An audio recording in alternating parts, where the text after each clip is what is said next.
سحدائي وبدا الخليل مع الإيال علاهم نور بأس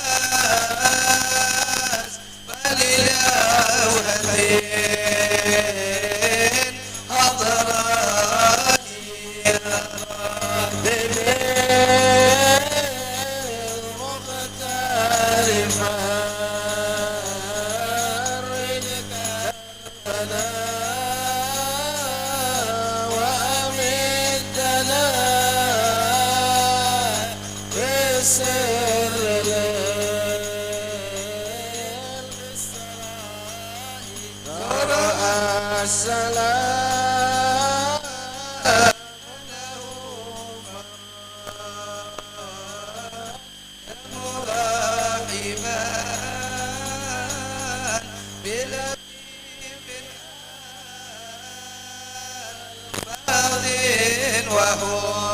وحسن ثنائي وببيت من سهاب واديها له كشف جهنم دارها لشقائي يا ربي بالمقدار فرج كربنا وأمتنا بسر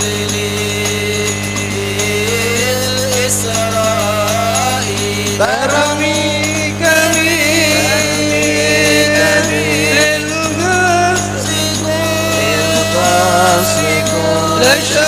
لشراتي بالله عودنا من لظى وبلاء وإلى المدينة باليمان بابها دخل النبي ومواجها الأدواء يا رب بالمختار فرج كربنا وأمدنا بسر للإسراء نور على ممربنا هدى المنيب وآخرون فوق الثرى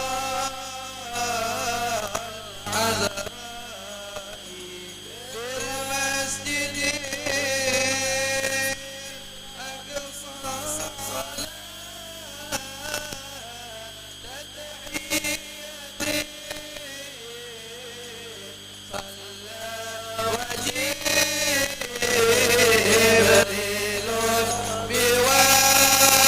بواد صفائي يا ربي بالمختار فرج كربنا وأمدنا بسر للإسراء حتى إذا كل النبي قد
الإسراء وتحدث الرسل الكرام بشكره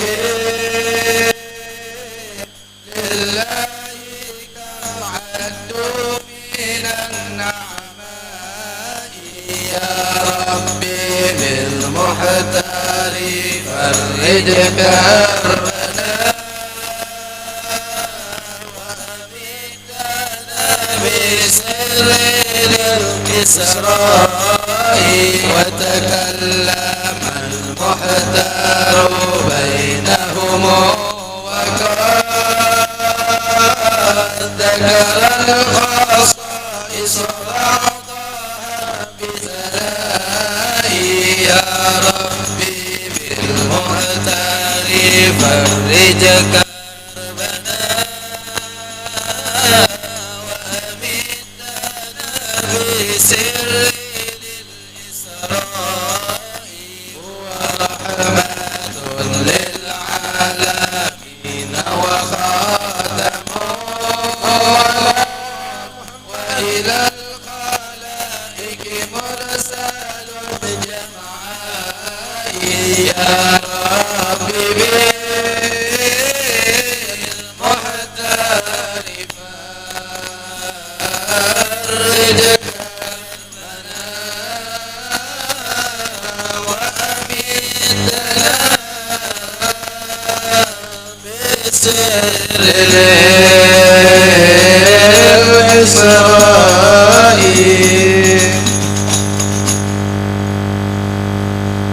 يا ربي بالمختار فرج كربنا وأمدنا بسر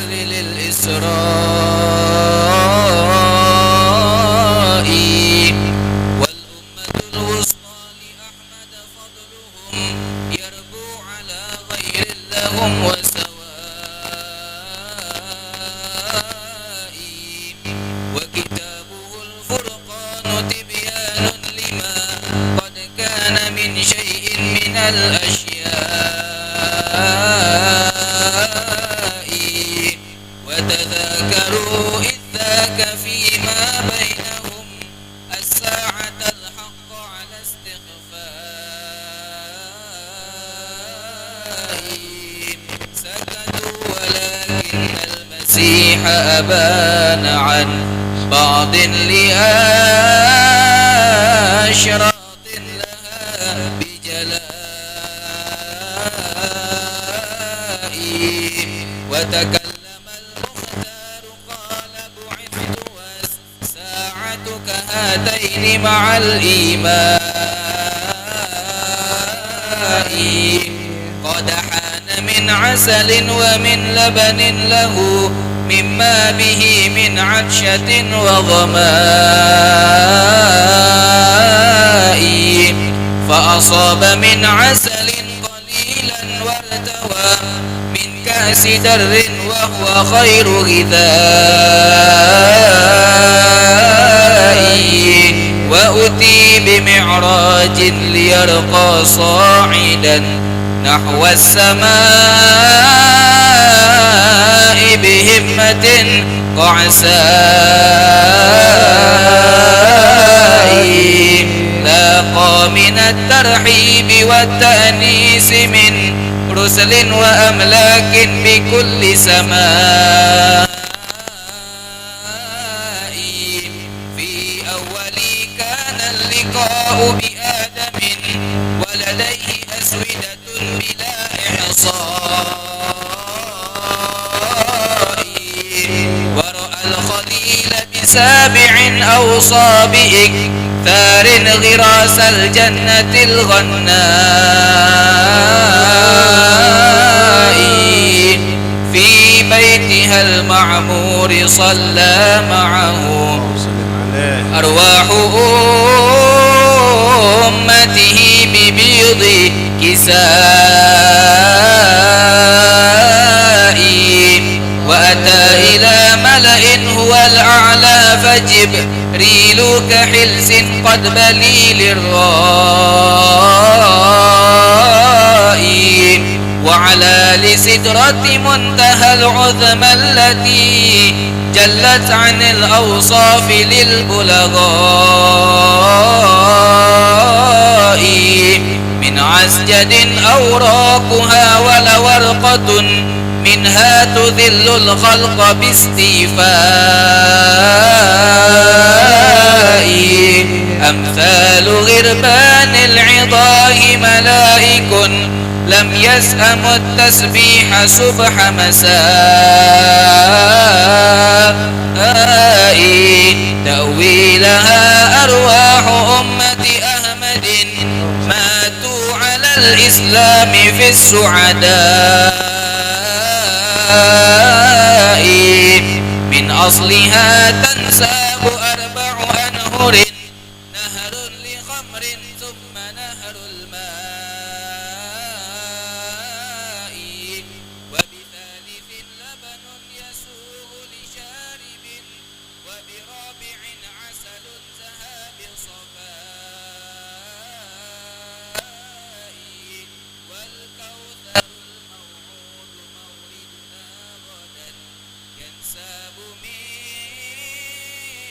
منها فائق الإرواء ثم الجنان الخلد كان دخوله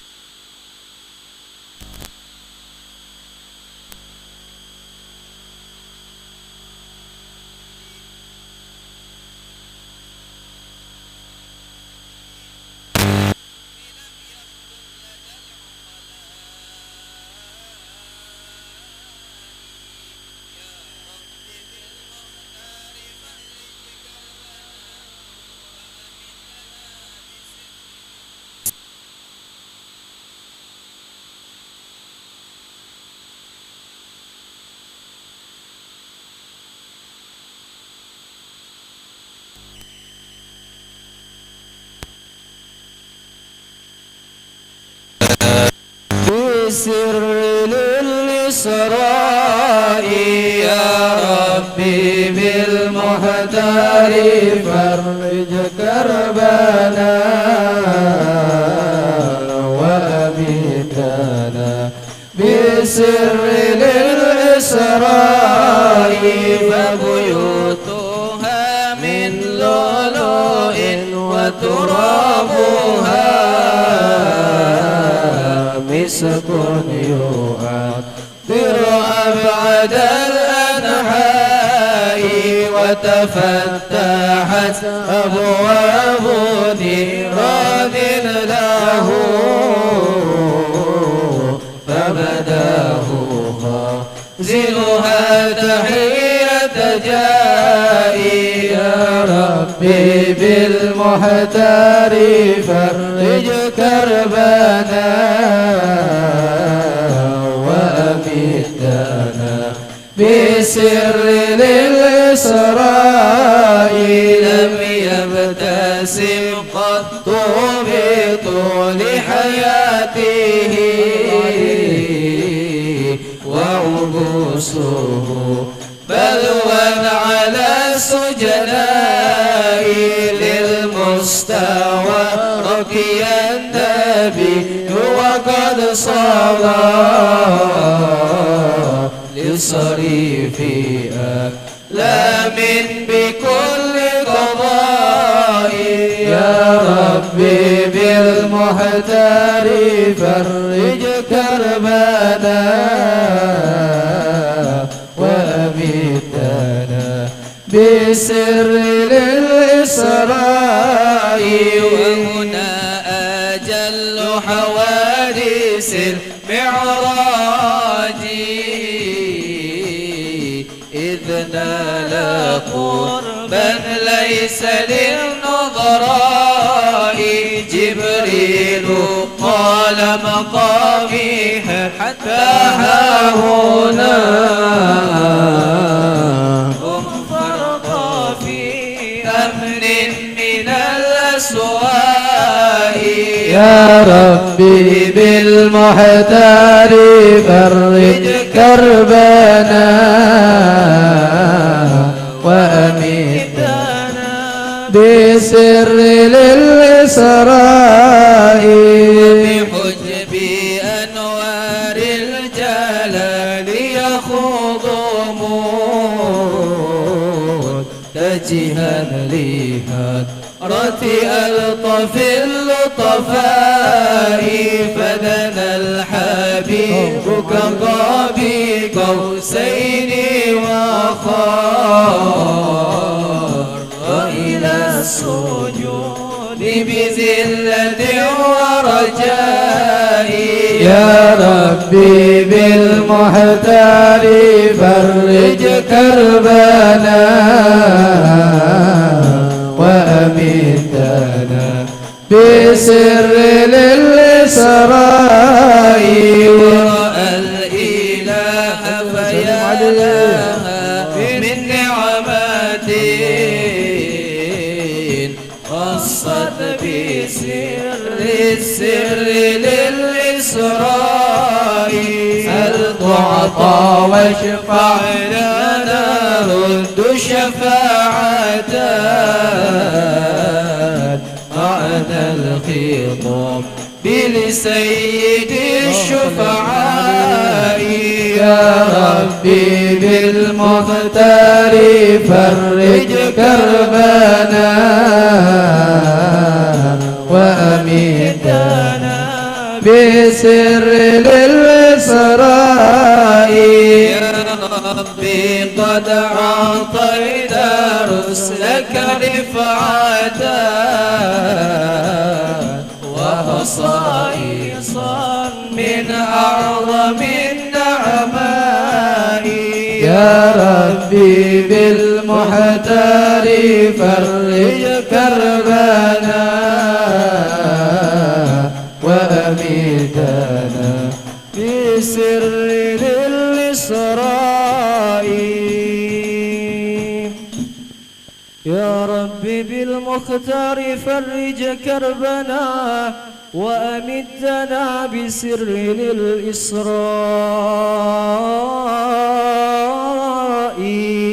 فأبي الخليل بخلة خصصته وأخي الكريم خصصته بنجائي ووهبت عيسى من عجائب حكمة وكتابه الإنجيل جم سنائي فأتى جواب الحق جل جلاله خص الرسول بأعظم الآلاء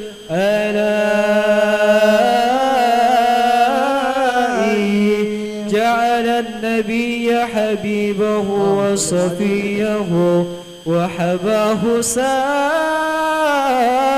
مثاني لسنائي وخواتم البقرى وأيضا أسهم الإسلام مثل دعائم لبنائي وسطا وأفضل أمة أمته شهداء على الناس بيوم قضائي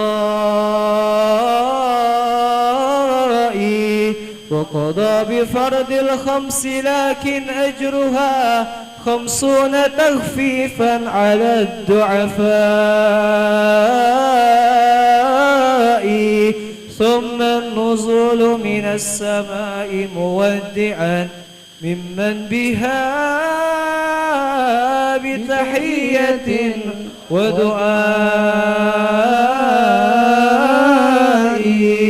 فرأى بأسفلها دخانا مظلما وقبيح أصوات لدى الإسراء تلك الشياطين تهوم على عيون للخلق كي لا يكفروا بعلائي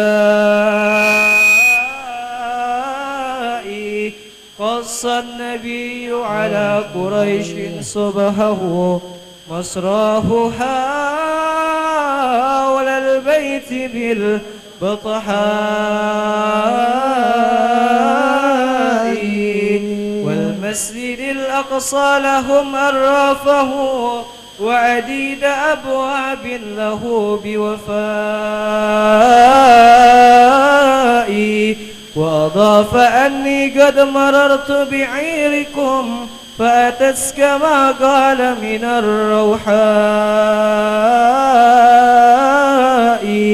سخروا به إذ لم يقروا قوله وكذاك أهل الكفر والإغواء. لكن أبو بكر يكرر قوله عند الرسول صدقت في الإسراء. وخلاصة المعراج والإسراء يا مسلمون نظمت قصد رجائي من ربي الرحمن أفوا شاملا ودوام توفيق وجزل عطائي. وعناية عظمى بذرياتنا وشفاعة من سيد الشفعاء. وحماية للمسلمين جميعهم من كيد الشيطان ومن أعدائي. وهلاك قوات اليهود ومن لهم شرك بنصرتهم من الخلفاء. ثم الصلاة على النبي وآله سفن النجاة السادة الشرفاء. وعلى الصحاب مهاجر ونصيرهم وعلى المحب لهم بصدق ولائي.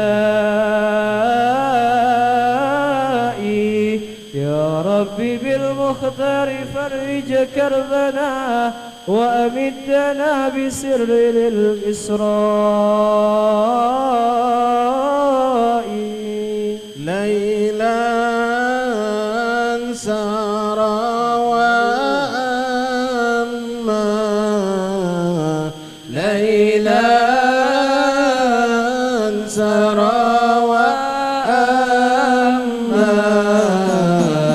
بالأنبياء مرضيا بالأنبياء مرضيا. ليلا سرى وأما ليلا سرى وأما بالأنبياء مرضيا بالأنبياء مرضيا.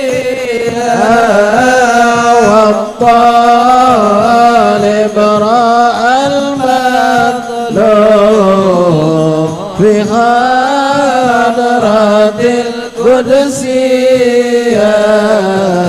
سارى على البراق لسبعة الطباق. ليلا سرى وأما ليلا سرى وأما بالأنبياء مرضيا بالأنبياء مرضيا. راجين الخلاق عفوا عن الخطيئة رآه رأي العين وقال أدنو مني ليلا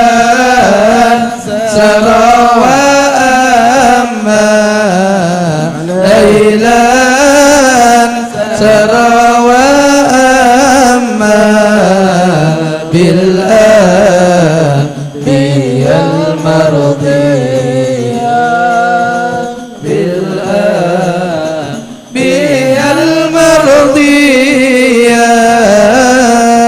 وقال أخبر عني جلت عن الكيفية صلاة رب الناس على مدير الكأس ليلى سرى وأما ليلى سرى وأما بالأنبياء المرضية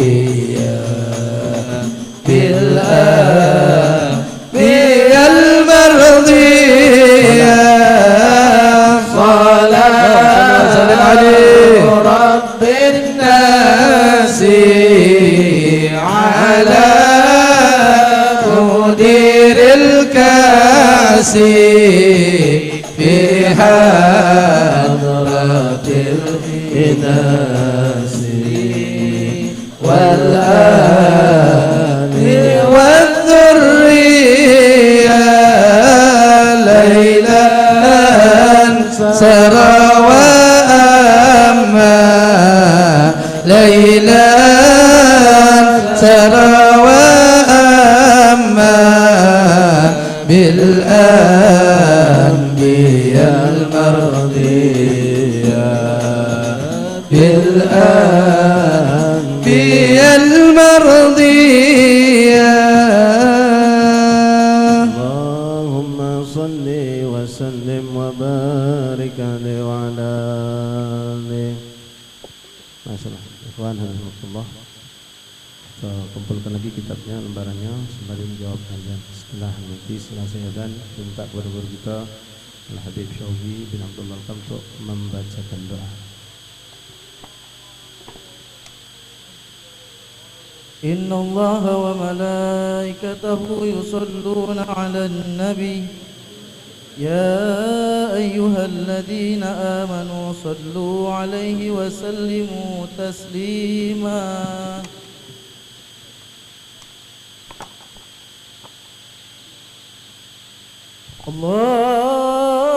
الله أكبر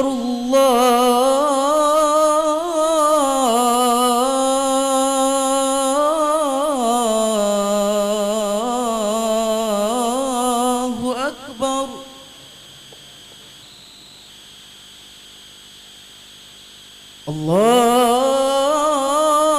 الله أكبر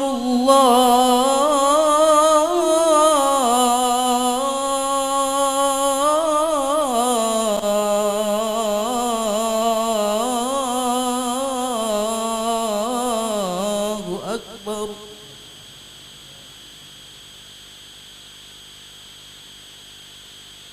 أشهد أن لا إله إلا الله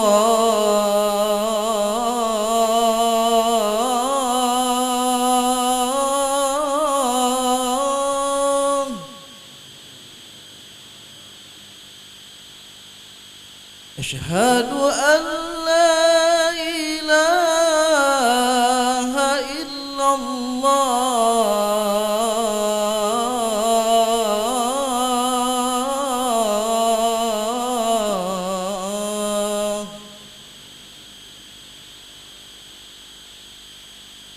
أشهد أن محمدًا رسول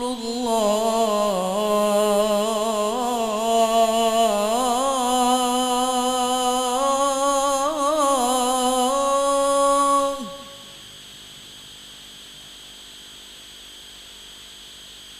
أشهد أن محمدًا رسول الله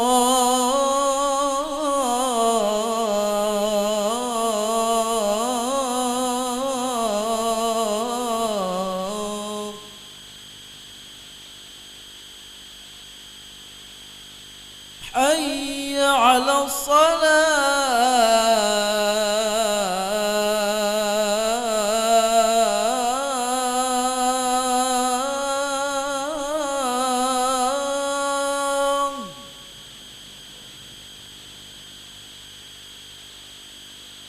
حي على الصلاة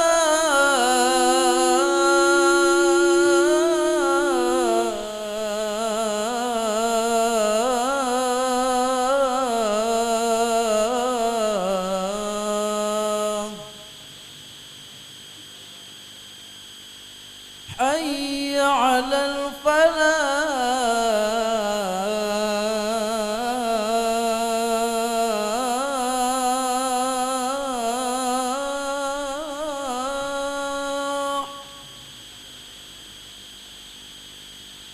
حي على الفلاح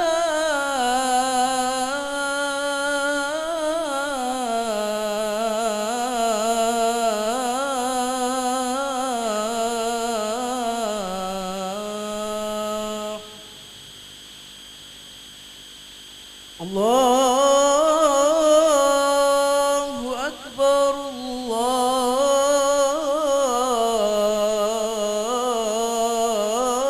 الله أكبر لا إله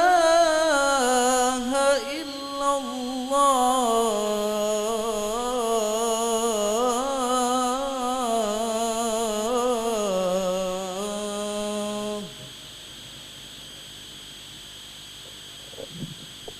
اللهم رب هذه الدعوة التامة والصلاة القائمة آت سيدنا محمد صلى الله عليه وسلم صلاة الفضيلة والشرف درجة العالية رفيعا ضعف مقام محمود الذي أتاه يا أرحم الراحمين رب اغفر لي ولوالدي رب اغفر لي ولوالدي رب اغفر لي ولوالدي رب اغفر لي ولوالدي رب اغفر لي ولوالدي وارحمهما كما ربياني صغيرا اللهم إنا نسألك العفو والعافية العافية الدائمة في الدين والآخرة وصلى الله على سيدنا محمد وعلى آله وسلم.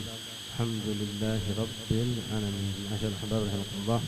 Mari kita mengangkat tangan kita dan mengaminkan doa daripada doa pembacaan Isra Mi'raj Nabi Muhammad SAW ini, yang mana doa ini dikarang atau disusun oleh Imam Al-Billah Al-Habib Utsman bin Abdullah bin Yahya yang mufti Betawi pada zamannya. Beliau ini punya juga karangan cerita tentang Isra Mi'raj tapi dengan bahasa Melayu, Arab Melayu. Ditutup karangan itu dengan doa ini. Adapun manzumah tadi yang kita baca itu karangan Al-Habib Al-Barakah Muhammad bin Hussein bin Ali Ba'bud. Sekarang kita dengarkan guru kita Al-Habib Syabir untuk membaca doa dan kita mengaminkan doanya. Setelah itu nanti mungkin ada sedikit tausiah dan kami minta kepada rekan-rekan tim hadrah untuk hadirnya bisa ditaruh dulu di lemari situ juga lehernya, jadi kita salat tidak ada pakai nanti. Pada ikhwan yang sekiranya batal wudu mungkin bisa wudu sekarang, yang masih punya wudu dipertahankan. Ada guru kita untuk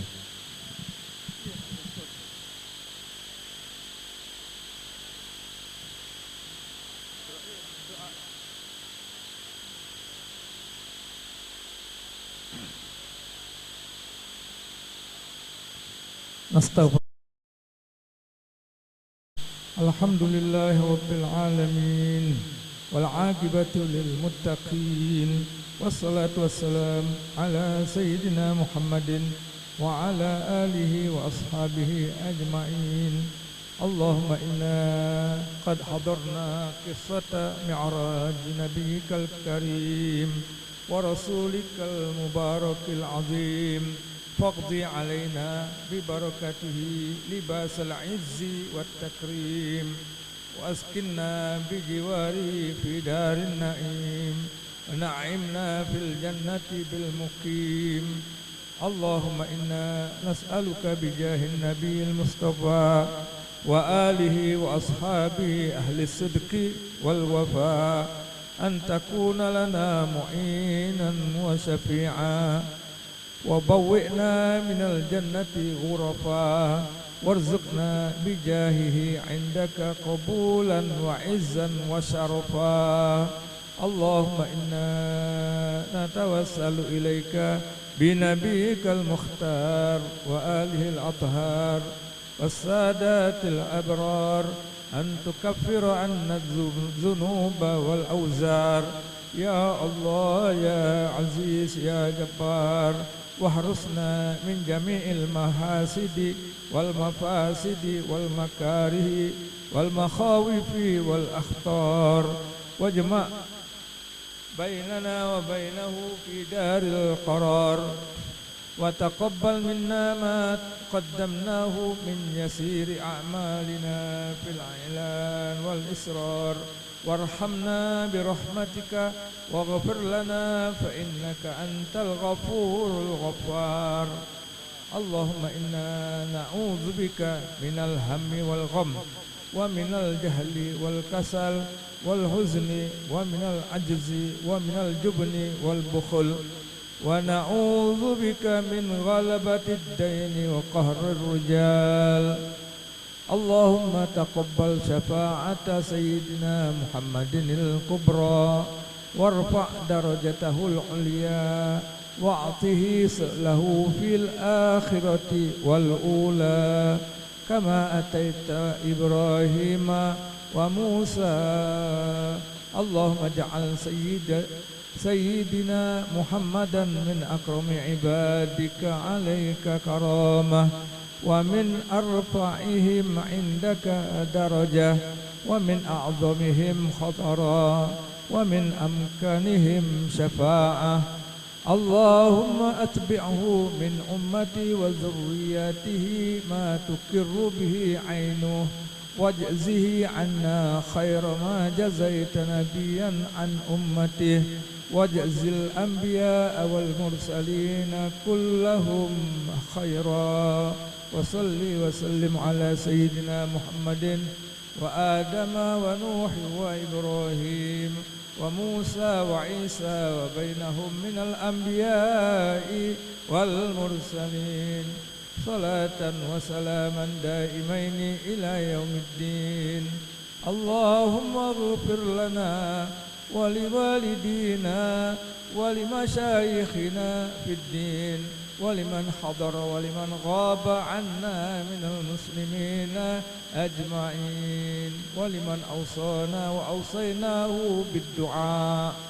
اللهم اكتب السلامة والصحة والعافية علينا وعلى جميع الحجاج والغزاة والمسافرين في برك وبحرك وجوك من أمة سيدنا محمد سيد المرسلين.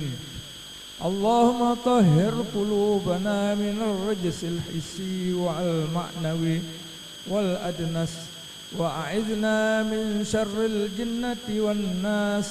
اللهم لا تحينا في غفلة ولا تأخذنا عن غرة، واجعل آخر كلامنا من الدنيا يا مولانا لا إله إلا الله محمد رسول الله، لا إله إلا الله محمد رسول الله، لا إله إلا الله.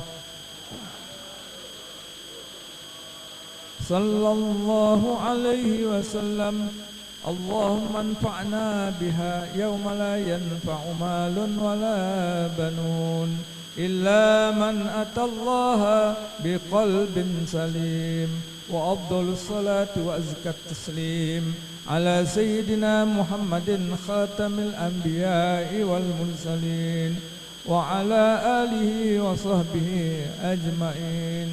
سبحان ربك رب العزة عما يصفون وسلام على المرسلين والحمد لله رب العالمين. الفاتحة.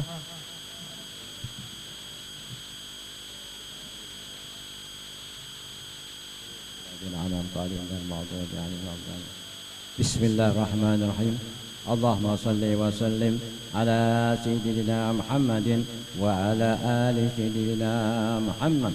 ربنا تقبل منا إنك أنت السميع العليم وتب علينا إنك أنت التواب الرحيم.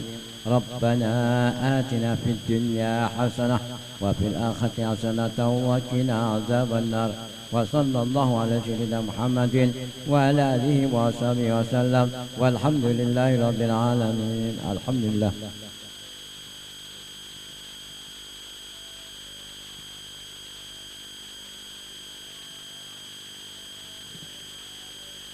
بسم الله الرحمن الرحيم.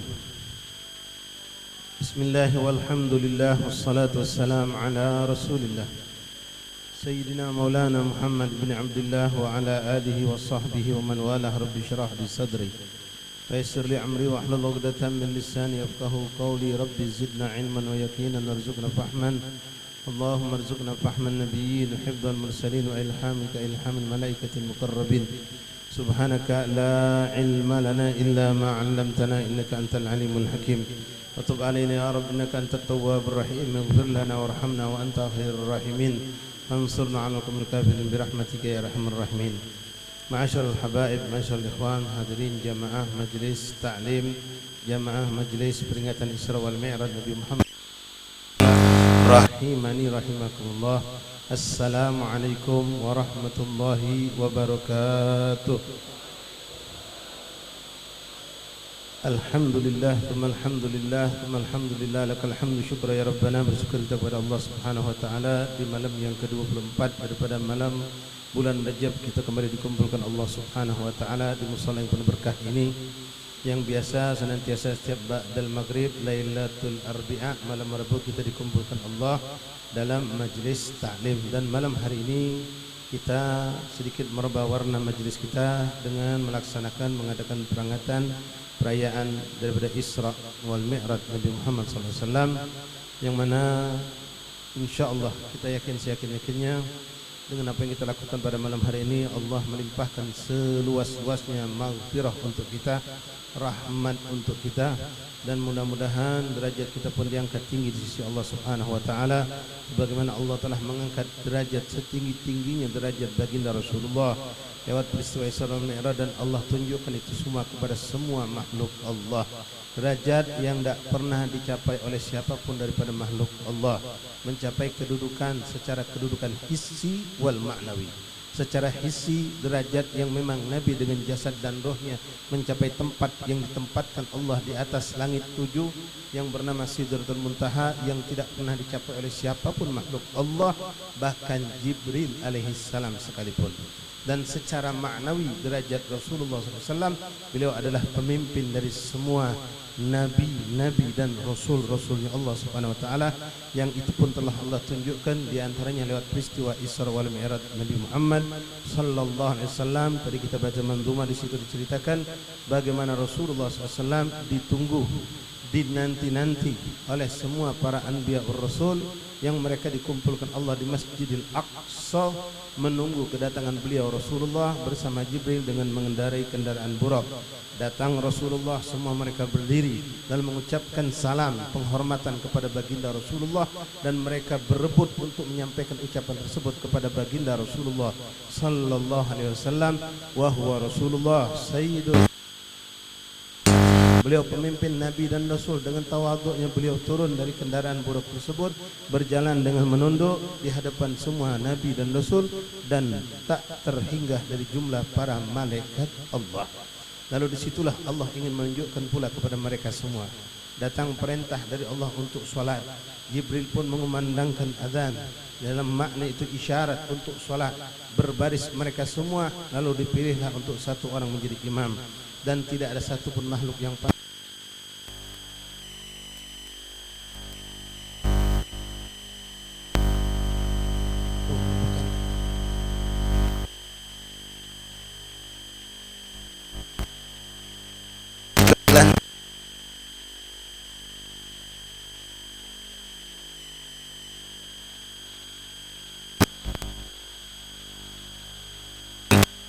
manusia kalau dilantik seperti itu, Rasulullah SAW, pemimpin Nabi dan Rasul ini dilantik di sebuah gua yang gelap gulita, tidak ada hiasan apapun di situ, tidak ada permadani yang empuk di situ, tidak ada makanan minuman yang lezat di situ, tapi disitulah beliau dilantik oleh Allah menjadi pemimpin Nabi dan Rasul. Ikhwani rahimakumullah, alhamdulillah kita dijadikan umat Rasulullah. Kita dijadikan umat Nabi Muhammad SAW, yang mana kita mendengar dalam sebuah hadis Rasulullah SAW menceritakan tentang Nabi Allah Musa, yang hadis itu cukup panjang. Singkat cerita, Nabi Musa ketika dipertontonkan Allah tentang kemuliaan umat Nabi Muhammad di hari kiamat kelak, sampai beliau akhirnya menyatakan pengen menjadi umat Nabi Muhammad. Ahbabana rahimani rahimakumullah. Poin yang penting yang mungkin sering kita dengar di setiap peringatan Isra wal Mi'raj, selalu kita diajak untuk memperhatikan masalah solat. Memang solat ini yang selalu diangkat dari peristiwa Isra wal Mi'raj, walaupun di situ banyak cerita tentang peristiwa Isra Mi'raj, namun mengingat waktu, jadi kami langsung fokus kepada masalah solat. Nasihat untuk diri kami dan kita semua ikhwan. Saya yakin ikhwan kita semua ini insyaAllah sudah sering, bahkan mungkin ada yang sudah bertahun-tahun, belasan tahun duduk di majelis taklim. Bahkan di antara ikhwan mungkin ada yang sudah dipanggil ustaz, saking sudah banyak duduk di majelis taklim. Paham tentang hukum-hukum syariat Allah, ngerti tentang hukum-hukum ibadah kepada Allah. Kalau ditanya tentang syarat solat, paham. Rukun solat, paham. Apa yang membatalkan solat, tahu. Apa yang makruh dan sunnah dalam solat, tahu. Ikhwan rahimakumullah, dalam ibadah itu ada orang yang mencapai derajat sebatas sah solatnya, sah hajinya, sah puasanya, sah ibadah ini dan itu, tapi mereka tidak mencapai gobul ibadah di sisi Allah. Sedangkan tujuan kita dalam ibadah ikhwan rahimakumullah adalah mengharap gobul. Kalau kita habis acara besar berjam-jam duduk rame-rame, salat segala macam kita lakukan, akhirnya kita panjatkan Rabbana taqabbal minna, ya Allah terimalah salat kami, terimalah maulid kami, terimalah haulnya kami, terimalah sedekah kami. Bahkan itu pun yang dilakukan oleh Nabi Allah Ibrahim beserta putranya Ismail. Setelah susah payah membangun Ka'bah, apa yang mereka ucapkan? Rabbana taqabbal minna. Nah ikhwan rahimakumullah, sekarang yang penting kita perhatikan, memang urusan syar'i, syariat dalam satu ibadah itu harus kita pelajari. Orang pergi haji, pergi umrah, biaya besar, ratusan juta mungkin dia keluarkan, puluhan juta minimal dia keluarkan, meninggalkan keluarga, ada yang cuma 10, ada yang sampai berbulan-bulan. Bahkan mereka dalam mengadakan ibadah haji capek letih mereka lakukan. Ada pula di antara kita melakukan solat, tak lama lagi kita masuk bulan Ramadan, kita bangga dengan solat kita yang 23. Boleh, pantas untuk bangga dibandingkan yang mungkin tak mencapai daripada jumlah tersebut. Tapi ikhwan rahimakumullah, apalah arti jumlah yang besar, apalah arti haji dan umrah, apalah arti ibadah apapun yang kita lakukan kalau ternyata tidak gobol di sisi Allah. Capek solat 1000 rakaat tapi tidak ada gobol di sisi Allah. Haji berbelas kali, umrah beratus kali tapi tidak gobol di sisi Allah. Apalah artinya ikhwan? Sayyidina Umar Muhdar ibn Abdurrahman Segaf radhiyallahu an itu pernah mengatakan, lau araftu, kalau aku tahu satu tasbih yang kuucapkan subhanallah itu diijabah oleh Allah, maka aku akan tasyakuran, kata beliau, dengan memberikan makan ahli tarim ini selama seminggu penuh. Kalau aku tahu satu tasbih gobol di sisi Allah subhanahu wa ta'ala, kita tidak tahu ikhwan. Namun di situ diisyaratkan dalam ibadah ini ikhwan rahimakumullah, untuk mencapai gobol itu pertama harus memenuhi syariat, harus memenuhi syariat kita.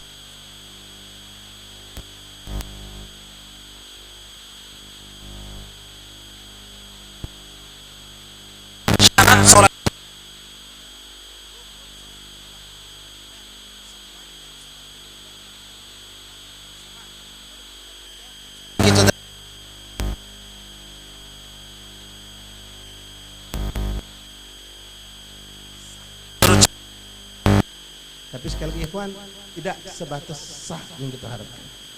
Kita pengen gobol solat kita di sisi Allah. Allah menjanjikan inna salata tanha anil fahsya'i wal munkar. Kita semua solat. Bahkan seperti yang saya sampaikan, antum mungkin sudah untuk bab solat ini sudah bisa dikatakan jadi ustaz bisa. Paham, detil, sunnah wudhu, paham semuanya. Kita solat banyak. Salat wajib kita lakukan, salat qobliyah ba'diyah kita lakukan, sunnah ini sunnah itu kita kerjakan. Tapi kita saksikan pada diri kita masing-masing ikhwan, dan tidak perlu kita fuduli cerodean dengan urus yang lain. Begitu banyak masih kemaksiatan, kelalaian yang kita lakukan. Kenapa? Karena kita salat baru sebatas sah tanpa mencapai gobol di sisi Allah. Ikhwan rahimakumullah, asbab untuk tidak gobol itu banyak. Minimal di sini saya akan sebutkan dari beberapa hadis Rasulullah SAW. Di antaranya yang jelas pertama, dan ini tidak ada yang tahu illa baina abad ma Allah Subhanahu wa taala, hanya Allah yang tahu tentang perkara ini. Menjadi gobulnya suatu ibadah apapun dia harus disertai dengan keikhlasan. Ini ada yang tidak tahu. Tidak ada yang tahu. Keikhlasan seorang hamba di hadapan Allah hanya Allah yang tahu. Kita cuma bisa berhusnuzon kalau seorang itu beribadah melakukan perbuatannya dengan ikhlas karena Allah. Kalau kita tidak ikhlas, ikhwan, salat riyaan, sum'atan, minta dijenguk, minta dinilai, minta diperhatikan oleh manusia, minta pujian dari manusia, minta penghormatan dari manusia, apapun yang kita lakukan, na'udzubillah, haba'an mansura, kosong, nol, tidak ada nilai di sisi Allah.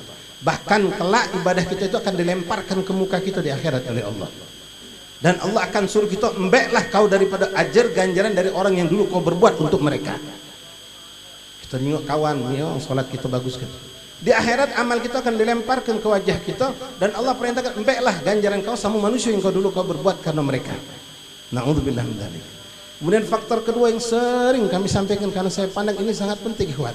Nasihat untuk saya dan kita semua, masalah halalnya yang kita pakai dalam ibadah. Ini sangat penting. Karena kalau kita menggunakan pakaian yang tidak halal, maka ibadah kita tidak bakal terima Allah. Inti umrah bukan cuma 12 hari, bukan 13 hari, 40 hari inti umrah. Keliling Ka'bah tiap hari inti.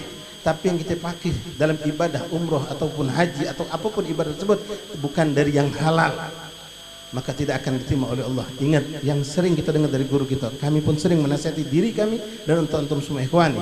Rasul pernah mengatakan seorang yang sholat menggunakan pakaian dengan harga 10 dirham, dia beli dengan 10 dirham pakaian sholatnya itu, tapi ada 1 dirham dari 10 itu dari duit haram, kata Rasulullah.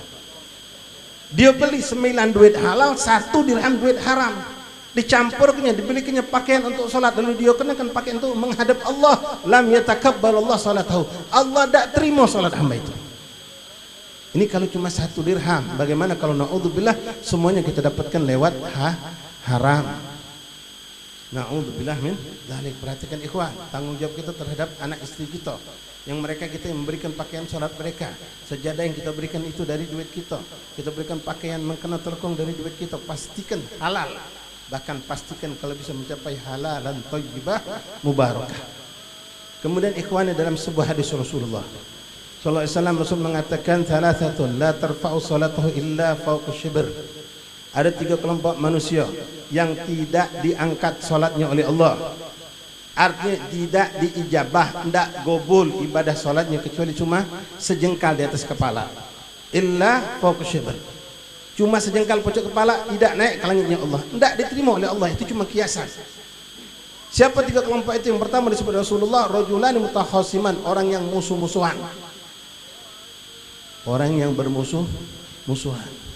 bermusuh-musuhan, apalagi sampai gotik rahim, lebih parah lagi. Salatlah dia 1000 rakaat, tidak dinilai oleh Allah, tidak diterima oleh Allah. Banyak ikhwan hadir majelis rajin, salat berjamaah ke masjid rajin, tapi dia tertipu dengan dirinya sendiri. Itulah yang dikatakan oleh Imam Bushairi, Muhammad al-Bushairi dalam qasidah burdahnya, kam hasanat ladzatan lil mar'i qatilatan min haitsu lam yadri annahu, kam hasanat ladzatan lil mar'i qatilatan. Berapa banyak amal soleh yang dilakukan oleh seorang itu, dia tidak sadar kalau amal itu membunuh dirinya sendiri, bagaikan racun yang masuk meresap, dan tanpa dia sadar tertahu dia sudah mati dengan racun tersebut. Itulah orang yang seperti tadi. Dia biarkan dirinya dengan egonya, tidak mau nyambung silaturahmi dengan orang yang sudah putus hubungan sama dia. Dengan ego dia merasakan bukan aku yang salah, dia yang salah. Aku ini masih derajat mamang, dia keponaan. Aku ini wong lama, dia wong baru. Aku ini, sehingga dia tidak mau menyambung silaturahim tadi. Wallahi ikhwan, tidak diterima Allah salat orang tersebut. Dan kalau antum tahu benar ada orang seperti itu, jangan dijadikan imam. Tidak berkah salat kita, walaupun sah boleh jadi. bacaannya fasih, rukuknya sempurna, tahiyatnya sempurna. Tapi ini orang gotik rahim, suruh minggir, jangan jadi kelima. Walaupun sah-sah saja. Jadi sudah saya sampaikan, sholat boleh jadi mencapai derajat sah, tapi gobul belum tentu diterima oleh Allah. Nah di sini mari ikhwan sambung silaturahim. Yang tidak selama ini mungkin putus sambung, atau yang mungkin selama ini agak retak, kita rapatkan, kita perbaharui. Jangan nunggu nisfu Sya'ban nanti. Nisfu Sya'ban pun ada sudah ancaman dari Allah, orang yang gotir rahim tidak akan pernah mendapatkan bagian rahmat Allah yang luar biasa di malam nisfu Sya'ban. Tapi setiap hari ikhwan, sepanjang hidup kita, orang yang gotir rahim itu mal'un. Bahkan dikatakan Rasul dalam sebuah hadisnya, gotir rahim mal'un wa in kan mat fi jawfil Ka'bah. Orang yang memutus silaturahim itu terlaknat, terkutuk, walaupun seandainya dia mati meninggal di dalam Ka'bah, tempat paling mulia. Tidak ada kemuliaan itu didapatkan karena dia memutuskan silaturahim. Walaupun orang itu zalim sama kita, dia jahat sama kita. Ingat Rasul mengatakan as-silah laisa bil mughabal atau kama qala sallallahu alaihi wasallam. Silaturahim itu bukan dengan timbal balik. Kau baik, aku baik. Kau ngunjuk, aku ngunjuk. Kau datang, aku datang. Bukan itu kata Rasulullah. Kan kita seperti itu sering. Datang ke rumah orang sungkan sebenarnya nak pergi. Cuma tidak lemah. Kemarin kita ada acara dia datang. Kalau kita tidak datang tidak lemah. Nah itu bukan itu silaturahmi kata Rasulullah. Orang datang meminjam sesuatu, sebenarnya berat meminjamkan, cuma karena kemarin kita pernah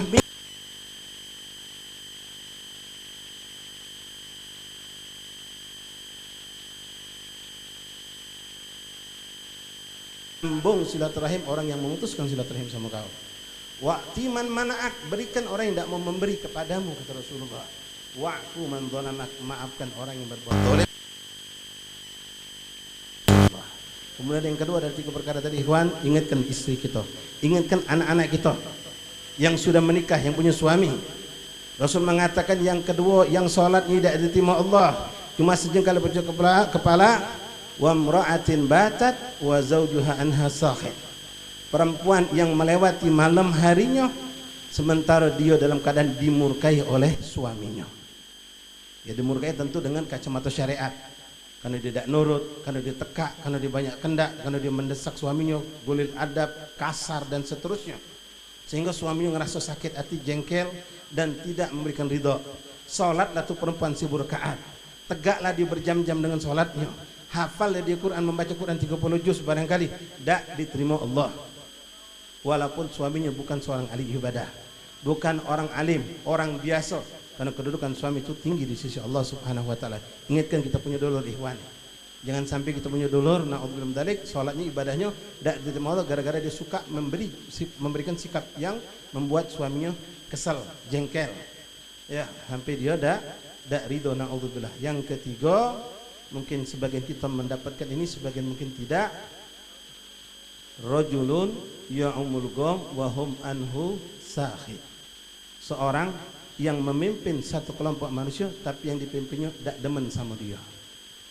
Dalam riwayat ngimami sholat, ada yang mengatakan bukan ngimami sholat sebatas ngimami sholat, tapi ngimami dalam makna memimpin satu kelompok manusia. Tapi orang ini mungkin diktator, terlalu kasar, terlalu memaksa, atau dia sendiri melakukan hal-hal yang buruk sehingga umat ini ngerasa dengan dia memimpin bukan nyaman, malah gelisah. Dengan dia memimpin umat ini bukan ngerasa senang, malah ngerasa tidak senang. Bahkan mereka berharap ini pemimpin digeser. Ini hitungan pemimpin dari mulai tingkatan paling rendah sampai tingkatan paling tinggi. Rajulun ya'mul qaum wa hum lahu sakhit. Orang yang memimpin satu kelompok manusia, mulai dari lingkungan rumah tangga, RT, RW, camat sampailah ke presiden. Tapi orang-orang itu tidak demen sama dia. Afwan, bukan tidak demen karena beda partai, bukan. Karena kedolimannya, karena kecongkaannya, karena keburukan akhlak perilaku sikapnya, merugikan, menyesatkan, memberikan keburukan, bukan kebaikan pada umat. Orang tidak suka sama dia. Orang itu sholat tidak di 1000 rakaat tidak diterima oleh Allah. Jadi mari ikhwan rahimakumullah, kita capai sholat kita qabul di sisi Allah, bukan sebatas sah. Kalau sekadar sah, banyak orang pergi haji sah, tidak kena dam, tidak kena tuntutan apa-apa balik, tapi tidak dapat haji mabrur wala haji yang gobul. Kenapa? Dia menggunakan duit hajinya dari duit haram. Contoh misal, ya dia melakukan haji ibadah umroh riaan sum'atan, berambok minta dijenguk uang biar balik dapat titel haji misal. Ya mereka dapat sah secara hukum, tapi indallah gobol mereka tidak dapatkan.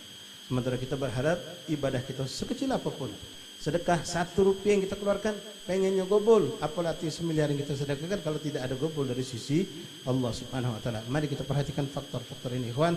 Mudah-mudahan berkat pertemuan kita malam hari ini kita bisa memperbaiki salat kita, memperbaiki juga hubungan kita dengan sesama manusia sehingga tidak menjadi pengganjal atau hijab kita salat kita, amal ibadah kita tidak diterima oleh Allah Subhanahu wa taala.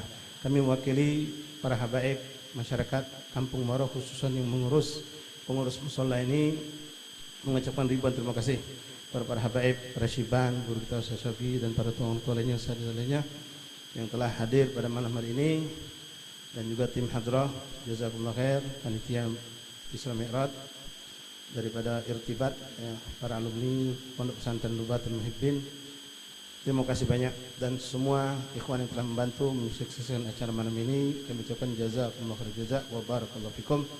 Insyaallah taala besok kita ketemu lagi ikhwan di Mushola Sairus Salikin belakang Rumah Sakit Bambaru dekat Magom Pangeran Syarif Bali dalam acara yang sama.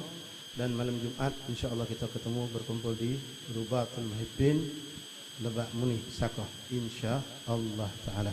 Ini saja yang bisa kami sampaikan. Ikhwan rahimakumullah, untuk majelis pada Isya di 11:07 insyaallah masih tetap jalan, walaupun mungkin agak dimundurkan tapi tetap jalan insyaallah. Syukran. Assalamualaikum warahmatullahi wabarakatuh. Bismillahirrahmanirrahim. Alhamdulillahi rabbil alamin. Allahumma salli wa sallim ala sayyidina Muhammadin wa ala ali sayyidina Muhammad.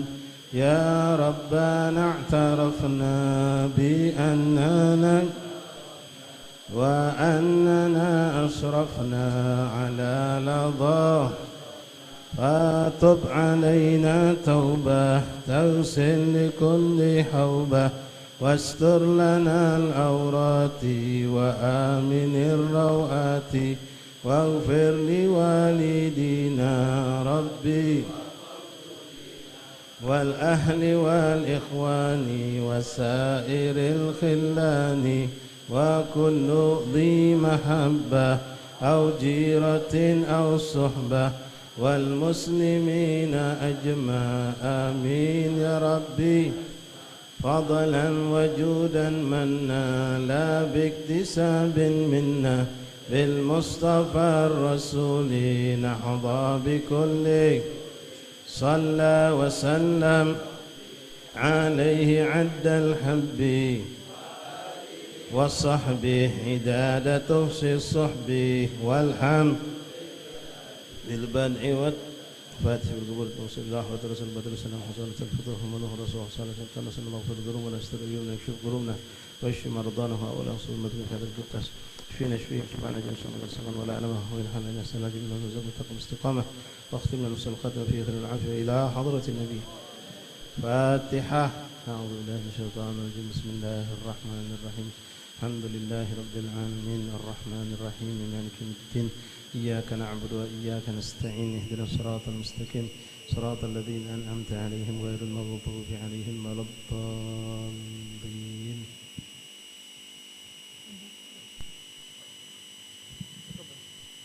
Bismillahirrahmanirrahim. Alhamdulillahi rabbil alamin. Allahumma salli wa sallim ala sayyidina Muhammad wa ala sayyidina Muhammad. Allahumma bihaqqil Fatihah sirril Fatihah karamatil Fatihah wa bihaqqi man unzilan alaihil Fatihah iftah lana babal khair waj'alna min ahlil khair ya man waffaqa ahlal khair la khairul anhum alaih waffiqna lil khairi wa a'inna alaih.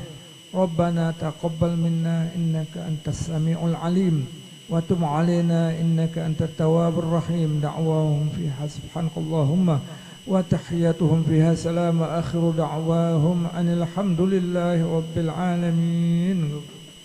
Taqabbalallah.